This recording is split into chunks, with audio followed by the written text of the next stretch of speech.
Welcome to the Arts to Hearts podcast, a show for artists, creators, creative entrepreneurs to have heartfelt conversations about living a creative life and a career. As you go into this show, hear your favorite creators talk about money, mindset, business, creativity, and everything else that goes behind into making a life that we all adore as an artist. Hear the messy and the wonderful side of being a creative. I am your host, Charka Arora, an artist, creator, and founder of Arts to Hearts project. Thank you for joining me here.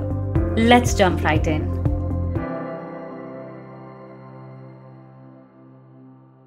Hey you guys, welcome back to the Arts to Hearts podcast. This is season 2 and I'm your host Charka. Today I have an amazing artist from, again, another corner of the world. Someone who's really popular on the internet, very loved, and has so much amazing experiences to share with us. I have Alli Koch on the podcast, who's widely popular in the internet. I've had the pleasure to speak to her in one of her early sessions in Community Art Queens. And I was so mesmerized with her honesty, how she really shared her story. And I really wanted to bring her on the podcast today. So welcome to the podcast, Alli. How are you? Hello. Thank you so much for having me. How are you? I'm good. Thank you so much. Alli, I remember our session in the Art Queens, and that's where I actually met you for the first time. I knew about you before that, but it was so nice because we had such a nice session. You were so honest. You shared a lot about your work, your own journey, things like that. But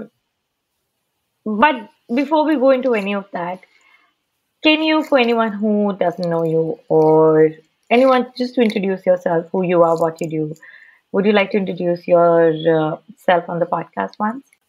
Yes, I am Alli Koch. I live in Dallas, Texas, and I am a full-time artist. I kind of do a little bit of everything.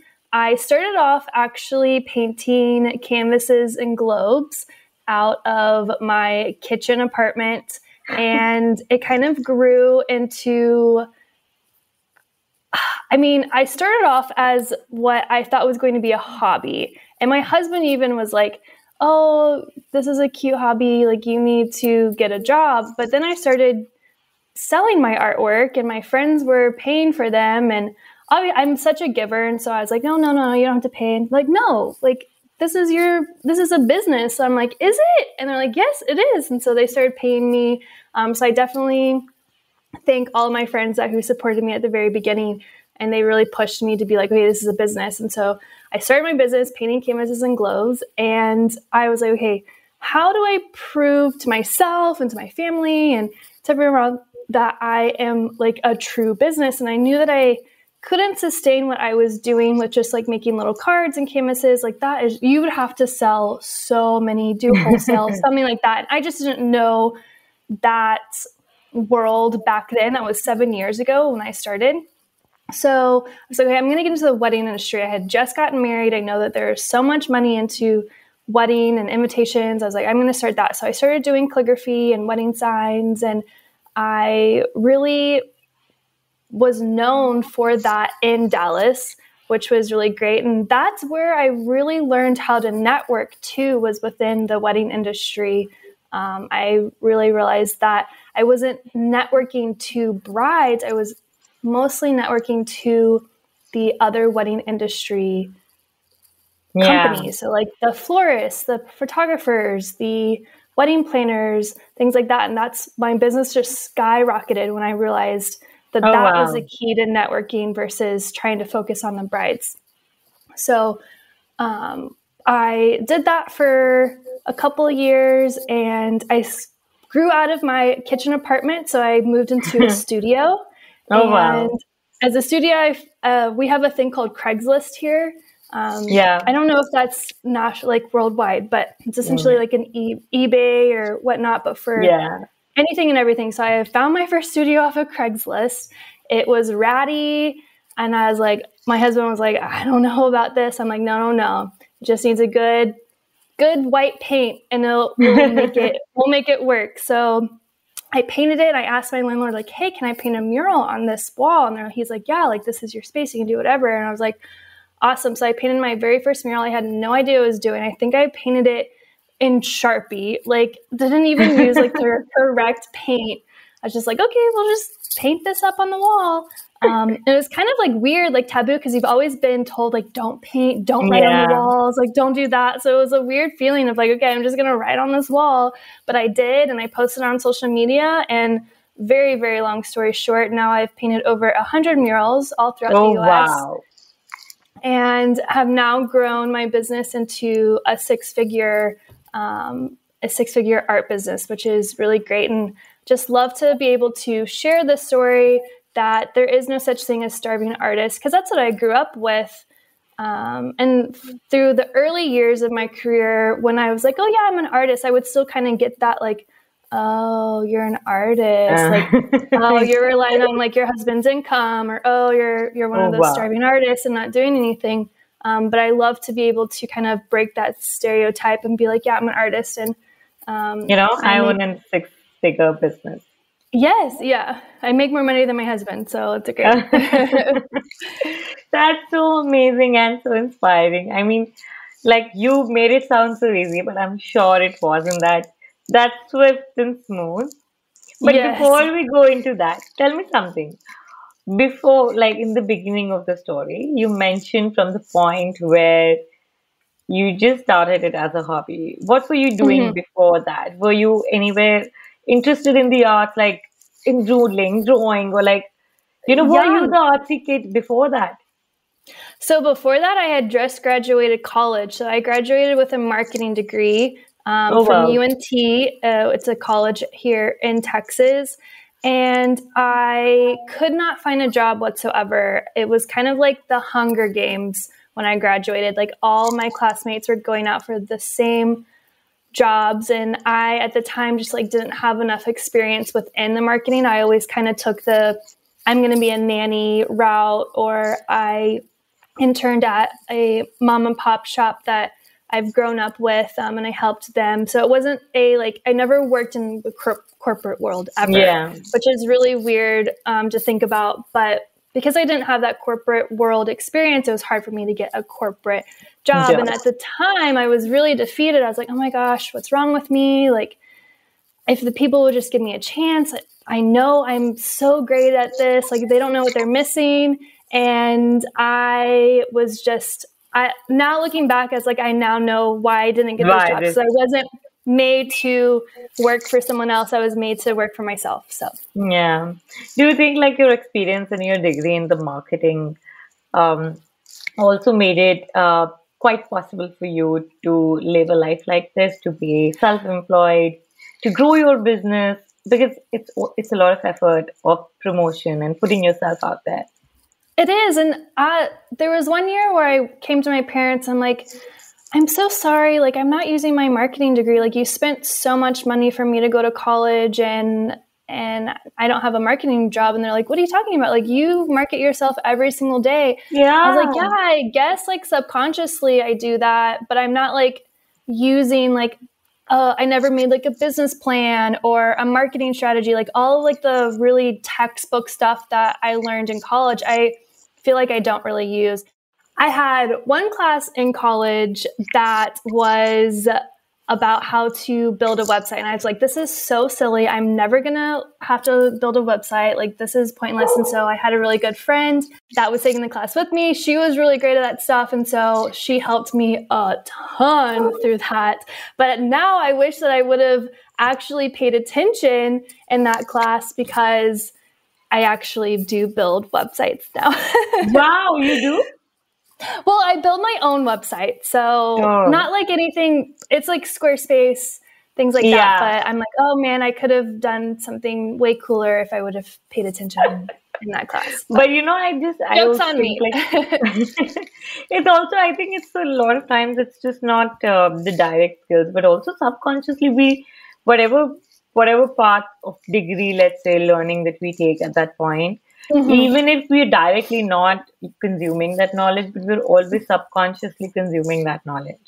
Oh, for sure. And I think with college, I definitely learned skills of networking and how to figure out like who are the good classmates to work with in class and who are not. And I use those skills outside of college too. So just the social aspect of it was really great. And I definitely took that outside of college and within my career. Lovely. So you've never been to an art school, right? So I say that, so I graduated with marketing, but I started off my college career as an interior design student. And so wow. Being an interior design student, you had to take like Art 1, art history, color theory, things like that. So I have technically a minor in art, but nothing that is just like I don't have an art degree type of thing, but definitely a minor, very basic stuff. Yes. But you're like a graduate in interior design? No, so I started off in interior design and I got cold feet. I was like, I'm not going to be able to get a job. I need a business degree, things like that. So I switched it to marketing. Oh, so in the beginning you were there for a while. Yes, yeah. Oh, wow. Now if you connect the dots, it makes so much more sense. Yes. Yeah. Okay. So a lot of that you've done today, like you're not only someone who's painted murals, you've also written books. It's such a nice and inspiring example to see for a lot of people who think they need to come from a certain background or a certain degree or a certain something to know, like to be here or to do all of this.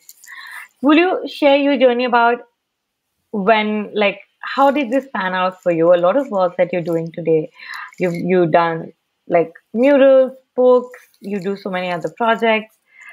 Can you talk a little bit about your journey of reaching here? Yeah, so it definitely was a process. I know it seems like social media is definitely like just the highlight reel, but there's a lot that goes in on the back end. But if you just kind of like scroll through my social media, she's like, wow, this girl has done so much in such a short period of time. And it kind of does seem like it. It doesn't seem like it's been 7 years that I've been in business, but it's definitely evolved so much. And it's just like me being open for opportunities and not being too focused on one thing to be able to do other things. I think a lot of people try to, like, everyone is like, oh, find your niche. And that's great at some points of like finding your brand and like who your brand is going to be. But as far as like opportunities and stuff, like, don't put yourself in a box. Like, they're like, oh, I only paint murals, or, oh, I only do this. And I'm like, well, I can also write how to draw books, and I can also have an online shop, and I can also have a podcast, and I can also like help other creatives build confidence. I can and I want to do all these other things, and we shouldn't limit ourselves to only doing one aspect of art. We can do like, so for me, like, I'm mostly known for my black and white artwork. And so like, I'm always constantly like, okay, this is kind of like my brand. This is me. This is like who I am. So like, what can I use this black and white artwork for, and what can I put it on? And just trying to like push myself creatively that way. Amazing. So when you're talking about the black and white artwork, let's also talk about how you found your style, which has become quite iconic for who you are today. Were you around this? Were you very different? How was it like? Yeah, so that also evolved. I did not start off. I was a lot of like pink and glitter and gold and all this stuff. And that's what was really trendy at the time. When I first graduated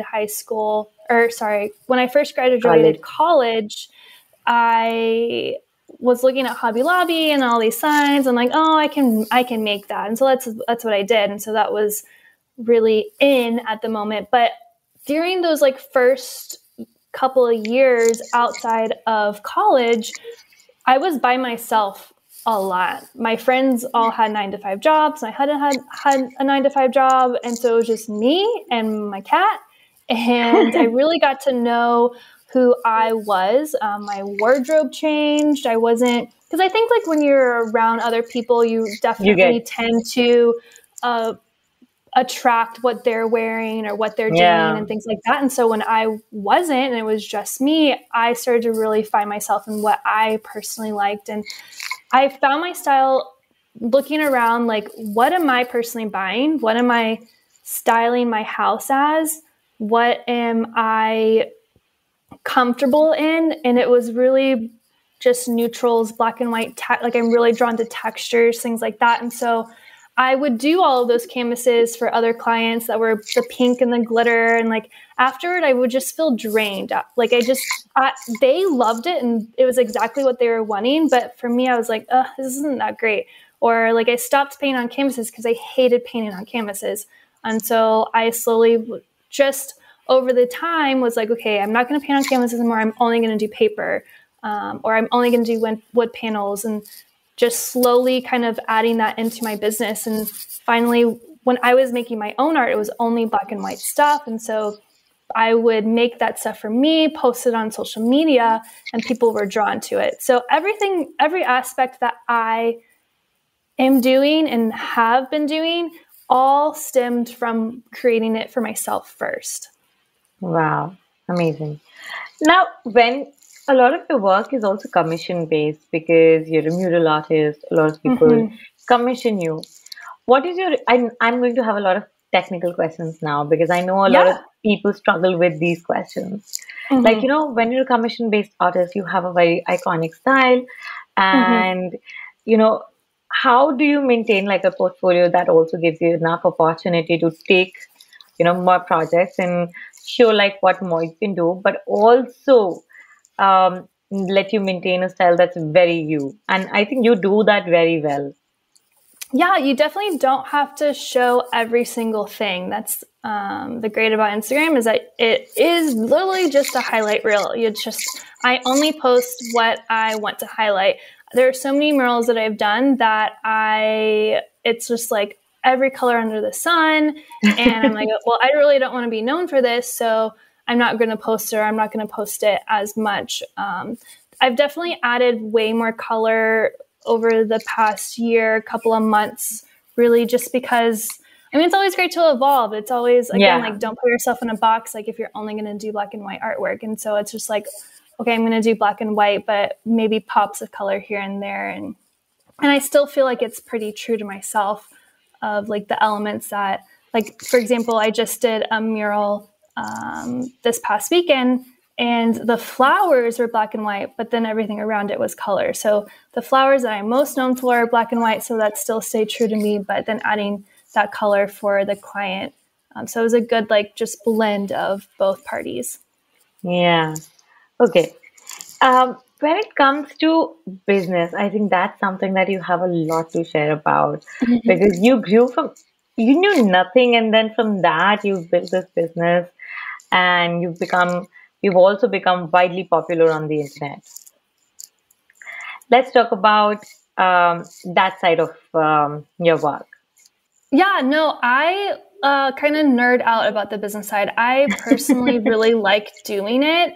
And yeah, I think a lot of people realize that when you have an art business, it's not just painting every day. Like, Absolutely. there are multiple days where I do not paint a single thing. Like, for example, today I was on my computer all day long doing invoices, emails, follow-ups, meetings, things like that. So it really is more than probably 50% of the work is just the business side of there. Yes, there is designing of like proposals, but you have to design and then send proposals and emails and back and forth and revisions. And there's sometimes that feels like creative, but then a lot of times it just feels it's work. But again, like, I really enjoy it. I love Excel sheets and making to-do lists. Oh my God, really? And answering emails and things like that. But yeah, I have so many artist friends that are like, oh, I hate the business side. Like, I want my business to grow. But I'm like, okay, well, if you want your business to grow, you got to grow the business, meaning like you got to grow the actual business side of things. And you can, if you like absolutely hate it, like there's obviously other means of hiring an agent or a manager. They're going to take a cut of things, but then you can only focus on the creative side. So that's also an option. But I truly do think that I'm able to grow my business faster doing it myself. Yeah. Now, let's talk about your lessons of growing that, like, growing to a six-figure business, which something a lot of artists aspire to be. I think a lot of artists get caught in the way a lot of times, like, is this good enough? Is this not good enough? Am I becoming too commercial? Am I being too, this boundary? I think that this holds a lot of artists back because a lot of artists are also scared about like not fitting, like, well, like, oh, this is not art, or this is, Mm-hmm. oh, you become a sellout, or become like, Mm-hmm. there's so much stigma around a lot of these things. Do you had like, what are your thoughts on that? Yeah, I mean, it's challenging because I do think there are two categories of art. There are like the artist that is in the galleries and they're painting canvases and they do shows, and their commissions are maybe for like hotels or interior designers that are like more home. They probably don't have like an online shop. But then there's also the artists that are kind of in my category where it is like Yeah. art licensing, product development, commercial. It is more run like a business, like Yeah. not necessarily like a Target, but like how there's multiple different streams of income and revenue coming into that business, whereas a traditional artist with commissions of artwork and they only work on an art piece for a month, and that's their month of, I'm going to just work on this one art piece, but then sell it Yeah. for X amount of dollars. So you just have to really focus and determine from an early stage of like what you want to do. Like that showroom artist, like that's not me. Like I can't just like sit down and create just out of the blue. I Yeah. really thrive on the collaborations between the clients, the collaborations between me and like my potential customers that are going to buy my stuff on website. And really the stuff on my website is just like, okay, what do I want? Or what do I need to give to someone? So everything on my website is pretty much like I made it for myself and I put it on there, or I gifted it to a friend and they're like, someone saw it and like, oh, I want to buy that. So then I put it on my website. Oh, So wow.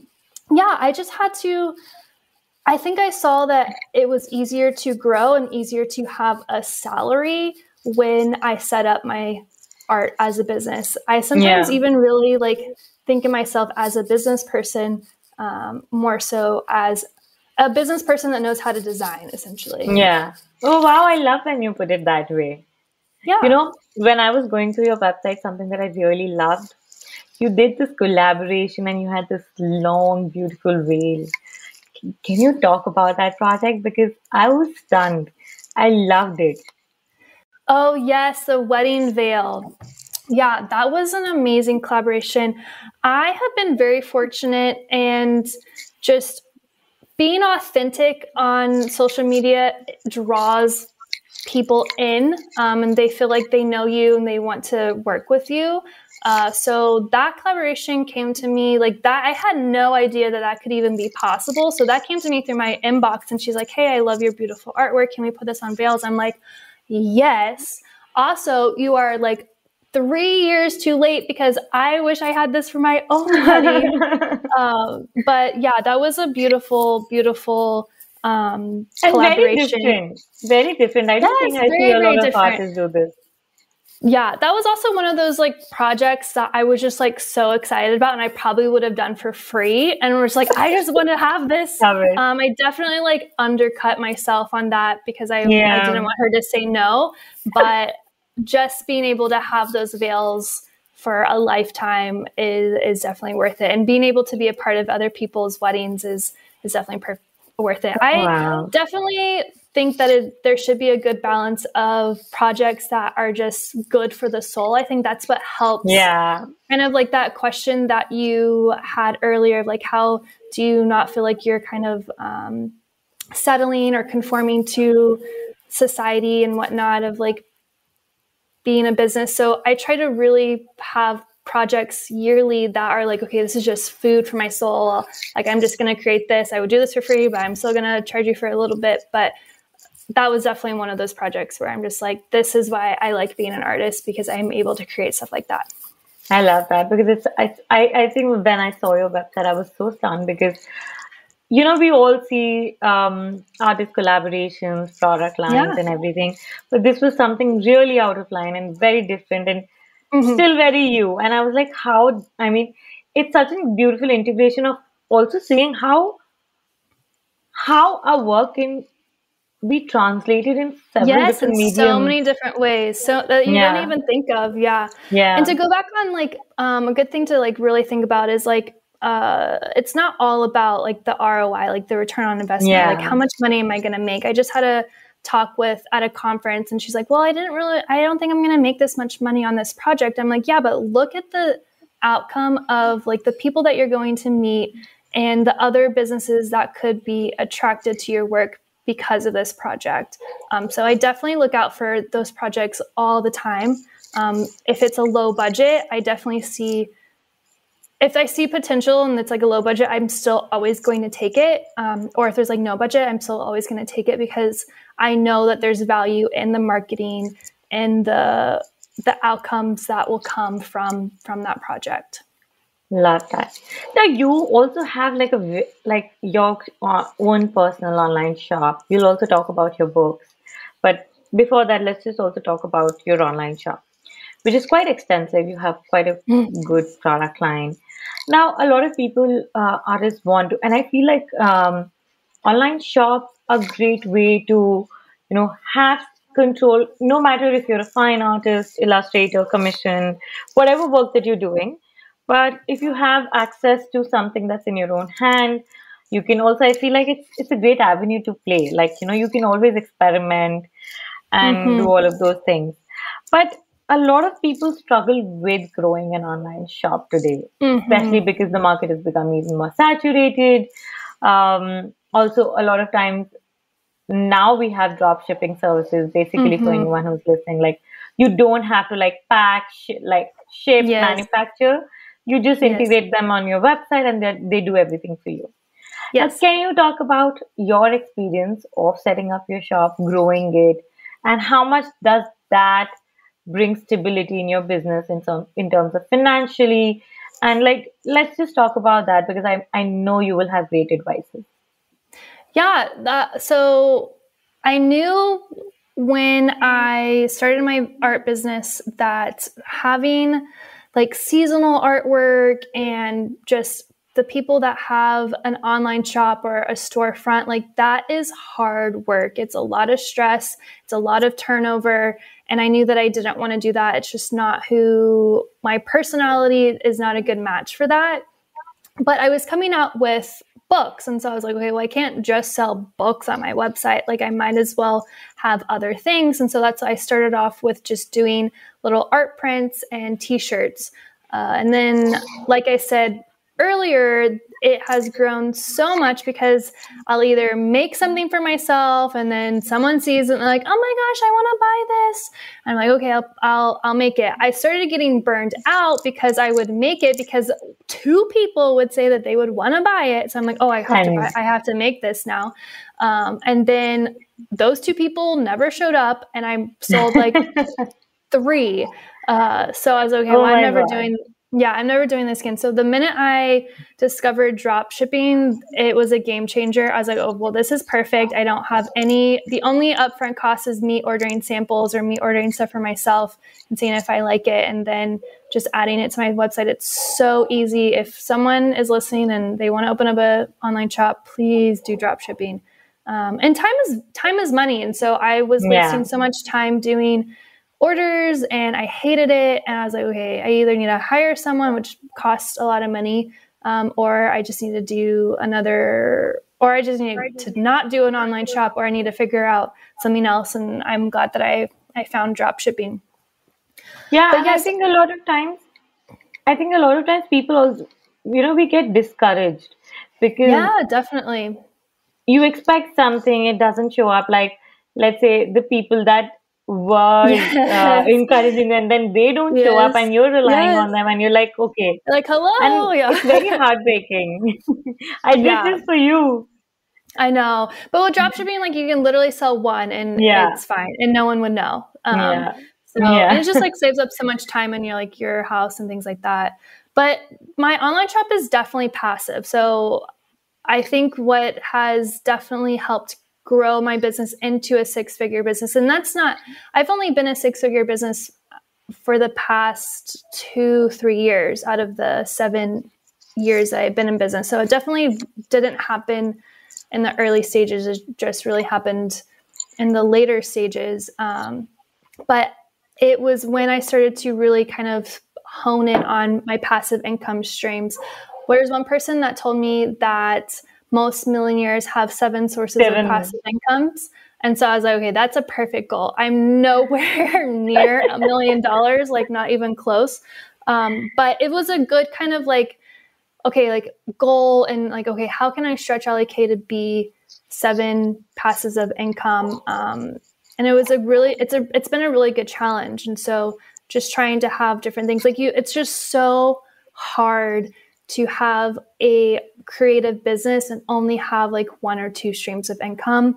It's Yeah, going to be, yeah, it's just really stressful. And like, if there's a pandemic that happens and then those 2 sources of income are shot, then like you're kind of screwed. And yeah. so I really saw what was great is like having those multiple passive incomes. I kind of say that it's like business insurance essentially. So like when 2 kind of fall off the face of the earth, then the other ones I can really lean into and really have those backups. Lovely. And I'm sure that would have served you in the pandemic because the murals, of course, The murals stopped completely. And so I was like, oh my gosh. And murals are the biggest kind of pie or yeah, slice out of my pie. And so I was like, oh my gosh, what's going to happen? But I actually made more money than I've actually made more money than I've had in the past during the pandemic, which was crazy. But I really just honed in on those other passive incomes. And so now I've really seen a huge growth of being able to lean into those other sources of income, grow those. But then murals came back. And so my business has just kind of been better than it has ever been. oh wow. Now let's also talk about something that you're also widely popular and known for, which are your books. Can you Yes. talk about how that happened? How has your journey been making these books? That is also another kind of feel very blessed and thankful to have the opportunity. I was approached by my publisher that I still work with today, and they're like, "Hey, we want you to write a how to draw floral book." Like it wasn't even my idea. They're like, we see When this was this? lack. This was, I think it was like 2 years into my business, 2 or 3. Wow. So I was still fairly fresh. And so they saw a lack in the kind of book world of like, there's not really modern how to draw floral books. And so at first I thought it was a scam. I was like, whoa, how much money am I going to have to pay them? Like, this doesn't seem right. And my dad actually has published books in the past. And so Oh I brought wow. him the contract and he's like, no, this is legit contract. Like, you need to do this. I'm like, but I don't draw a lot of flowers. Like I would draw flowers here and there on like wedding invitations. Oh wow. And I was like, oh, I don't know why they're asking me. Like, this just doesn't seem, because at the time I was looking up to other Instagrammers that were drawing beautiful florals. And I was like, why didn't they ask them? Like, this just seems really fishy. And my dad was like, they asked you for a reason. You. They obviously saw something in me. And I asked my publisher, I was like, why did you ask me? And they're like, well, you just have this like heart of giving. And that we saw that so much throughout your Instagram, which I didn't think that I was I wasn't saying that in my Yeah. Instagram captions or anything like that, but they just saw it through what I was posting and what I was sharing. And like, we just think that you would be a great author. So I'm so glad that they took a chance on me, and then they saw something in me Oh, that I wow. didn't see in myself. And so I wrote my first book, thought that was going to be my last book. And they're like, okay, this book did really great. Let's do another one. I was like, okay. Oh, So wow. I did my second book, Florals by Hand. And if you have ever seen any of my books, you'll notice that like Florals by Hand is double the size of my first book, because I really thought that that was going to be my last book. I was like, okay, this is my last one, my last hurrah. Like, let's put it all out in this book. And that did really well. And actually, Hobby Lobby, which is a craft store here in the Yeah. US, they approached my publisher and they're like, hey, we want to do coloring books, and we want them to come from Alli and one other artist that was in the publishing house. And they're like, okay. So I was like, all right, I guess we're going to do coloring books. We thought coloring books were not in anymore, but obviously they Yeah. are. I was like, hey, well, I want to do a coloring book. I want to make it something unique and something that's for me, because I'm not a big colorer. I think that they're actually stressful. I hate all of Oh, those like no. teeny tiny dots. I was Oh like, my God. this is not, because I'm an instant gratification person. Like, if I'm going to do something, I want to do it in all one setting. I was like, there's no way I can get this done in all one setting. So I made sure that the coloring book that I made was something that was easy and approachable and fun.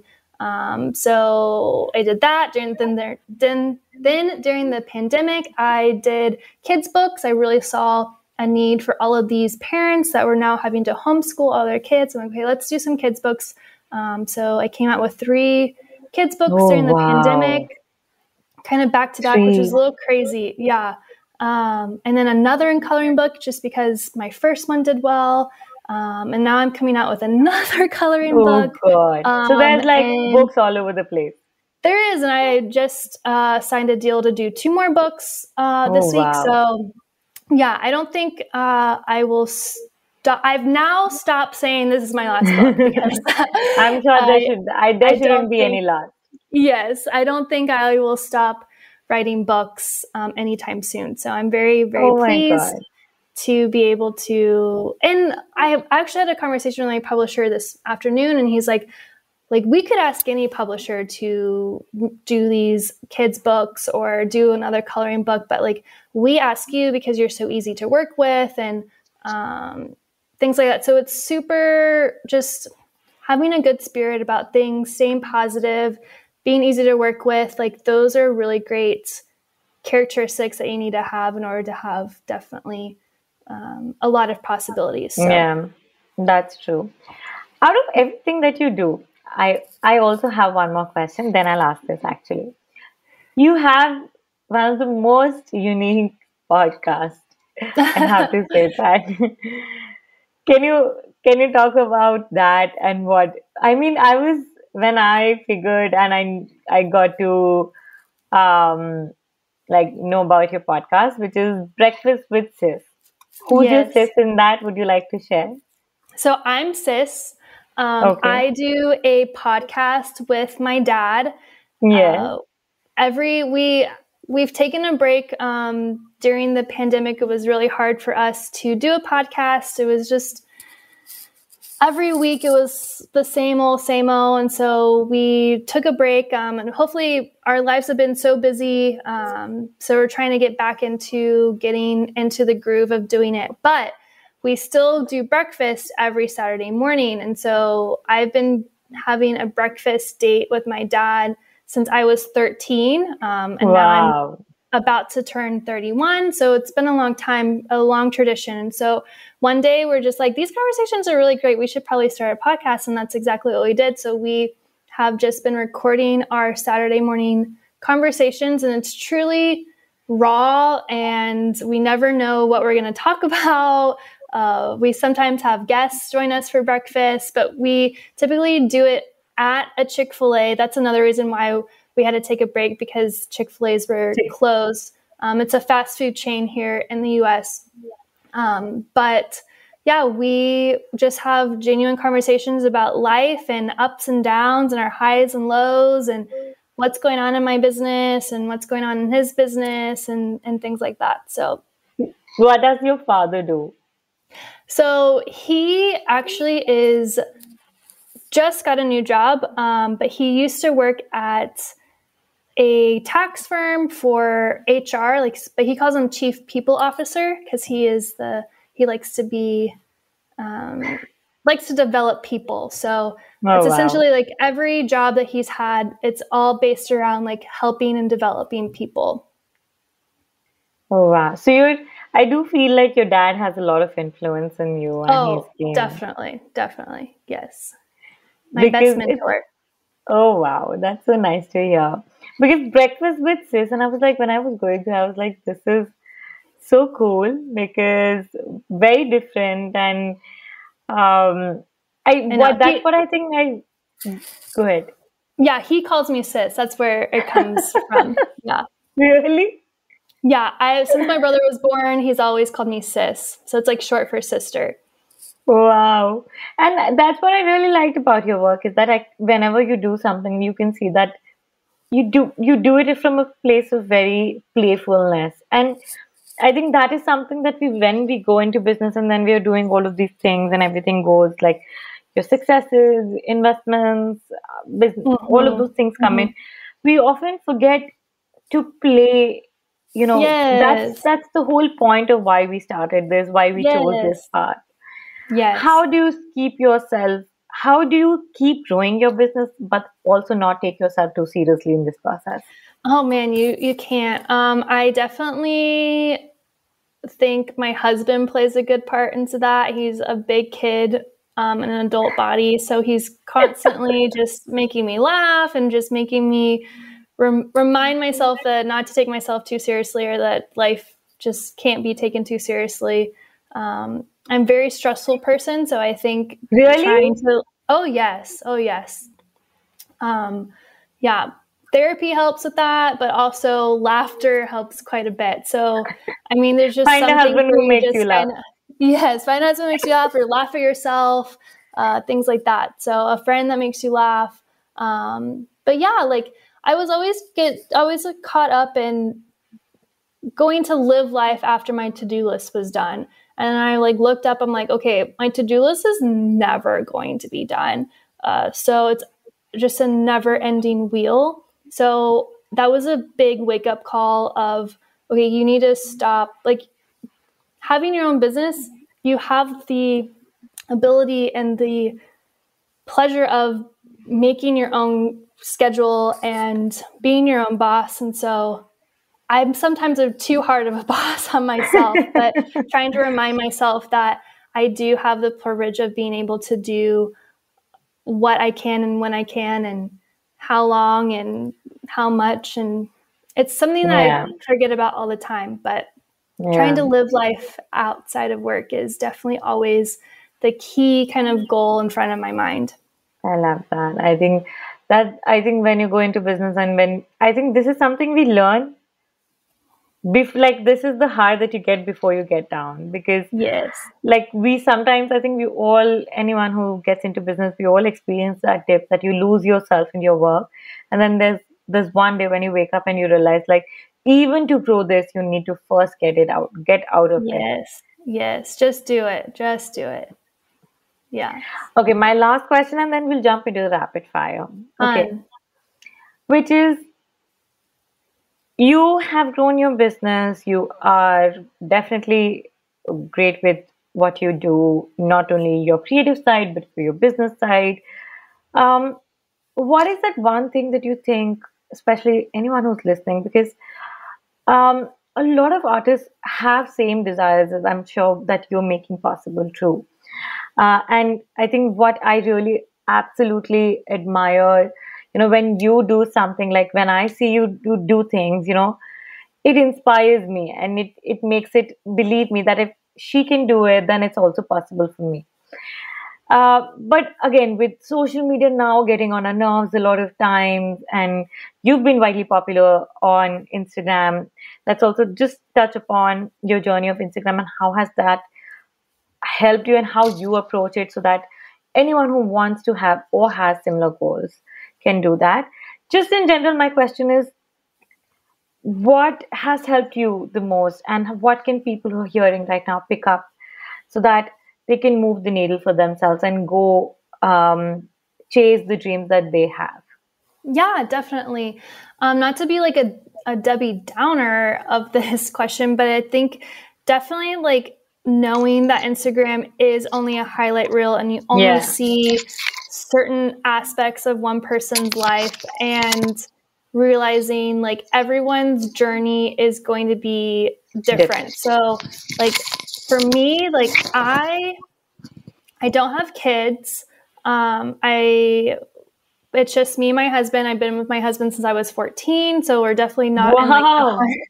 I know. So we've been together for a long time, so we're super comfortable just chilling. If I'm working in bed and he's working in bed, like we're okay and we can still connect and things like that.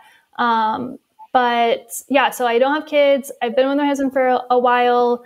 I live in a very large city that is great for community and really supports the arts. There's like all of these different aspects that are behind the scenes that someone might not realize that helps and benefits me growing my business. So you have to go into knowing like the time that you put in is what you're also going to get out. So I put a lot of time into this business, and so I'm able to get a lot of this, the benefits of growing it.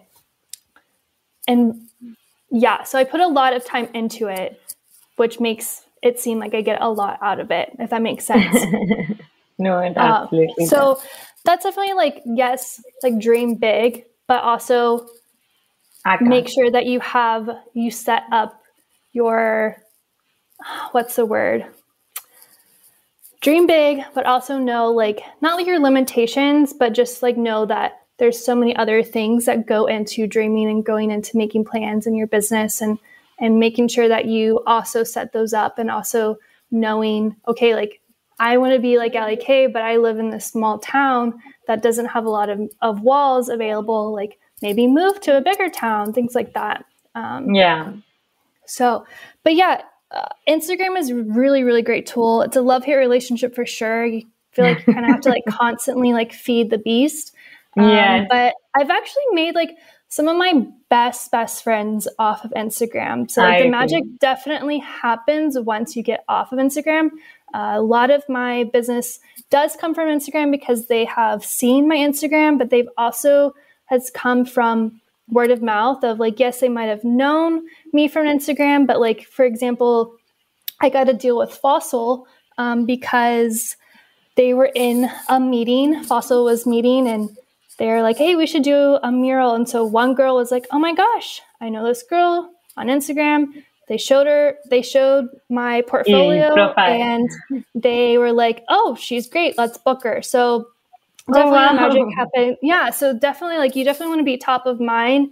Yeah, Of when someone is like, oh, I need something, you want to be the first person that they think of. So in order to yeah. do that, you have to really connect with those people on a personal level. Yes, lovely. I love that. Ali, this was wonderful. You shared such great insights. I am so grateful. Thank you so much. Of course, anytime. Let's get into the rapid fire. It's a small, I fun rapid fire. I love it. I can't wait. I don't even know what these questions are, so I'm so curious. Okay, so are you ready? You could just give me what comes to your mind. There's no right and Yes. wrong. Quick Yes. one. Perfect. Okay, one, two, three, here we go. One thing you want to convey through your work in the arts. Confidence. What describes one word that describes you the best? Um, Down to earth. I know that's kind of like 3 words, but we'll hyphen It's it. okay. It's okay. We did that. If you could have a studio anywhere in the world, where would it be? Oh, New York for sure. Ooh, really? You're a Yeah, city girl. yes, I am. I live in Dallas, so a lot of people might think like it's like, oh, cowboy boots and country living, but I'm definitely a city girl. I go to New York every year. I don't think I could actually like live there, but I definitely Yeah. go to New York every year to visit. There's something about the air and the environment and the people and the architecture. It just gives me a good creative burst of Wow. excitement. Your biggest source of inspiration. Definitely, actually, like my friends in the entrepreneur world, seeing them be successful and seeing them go through their challenges, because it's hard. You're by yourself a lot of times, and so you think that you're going through you're going through the struggles alone, but really you're not. All these other creative artists are going through the same struggles, so they're just inspiring. Like if they're doing really great, it pushes me to do really great. So I love this answer. Okay, who's your favorite woman artist? Any point of time. Oh man, this is hard. So I personally don't look at a lot of other art. I think it has helped me stay true to myself. And stay true to who I am. Obviously, I love going to like the Met and the museum and looking at all of that, but I try to not really scroll through Pinterest a lot or look at, like, yes, I follow a lot of other creative artists, but I love like following pottery artists and florists. Like I follow a ton of florists that grow their own florals. So I don't know if I think probably, so my good friend, Sarah, the mint gardener, she's a watercolor artist, and she is a true dear friend to me, but I absolutely just get captivated by her artwork and when she paints, and her voice is so soothing. So I would probably have to say her. All my other art friends are probably like, what about me? But well, can you say her name again? Yes, so Sarah from the Mint Gardener. Oh, I follow her. I love her work. She's amazing. Yes, she's the kindest soul. Yes. Oh, wow. Love that. Okay. Who's your go-to person when you are in trouble or in need of advice? Definitely my dad. He is my number one go-to. He's my biggest cheerleader. I look up to him so much. I tell myself all the time from a very early age, I've always said like I want to be just like my dad. And so I think I am accomplishing that goal, which is fun. That's so nice. Okay, this is a little more than a word, but can you share like one moment, any moment out of so many I'm sure you must have had, where you felt really, you had this gratitude and you felt very grateful to be doing what you're doing today? Really just grateful? One. Yeah. Just, being grateful for an artist. Any one moment.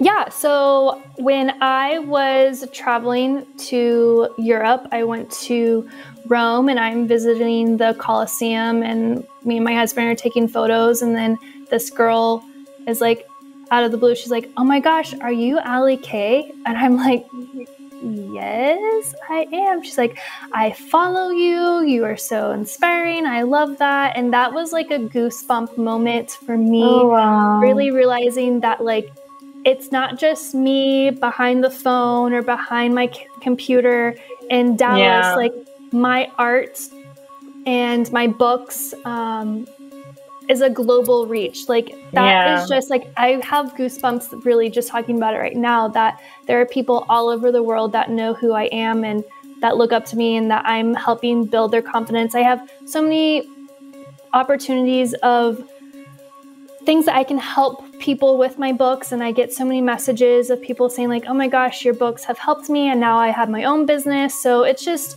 really great to be able to be bigger than myself. I love that.